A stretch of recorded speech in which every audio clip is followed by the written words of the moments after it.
Fatta la legge, ora bisogna tutelare risparmiatori e il patrimonio. È sicuramente la fine di un'epoca con le insegne delle varie filiali di BPV, naturalmente anche quelle del territorio bassanese, che stanno cambiando le insegne con quelle di Intesa.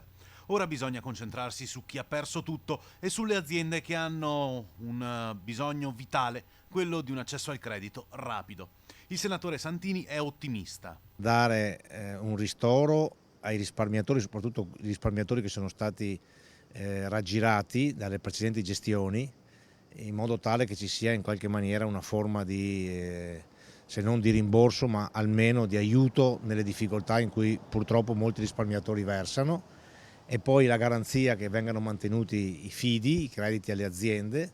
Santini, attaccato dalla deputata Lezzi del Movimento 5 Stelle in aula a Palazzo Madama, ha deciso di querelare. Non ha ritenuto di dover fare niente di meglio che attaccare personalmente i senatori veneti, quindi senatrice Puppato, senatore Santini, dicendo che insomma, la responsabilità, se le persone hanno perso i risparmi, sarebbe nostra. Ecco, francamente insomma, mi pare che siamo andati oltre la misura, perché invece, come dicevamo, il decreto in Parlamento, il decreto nelle banche, questo decreto ha permesso di salvare molti risparmiatori. Intanto Santini giudica positivamente la nascita della nuova realtà Centroveneto Banca Bassano.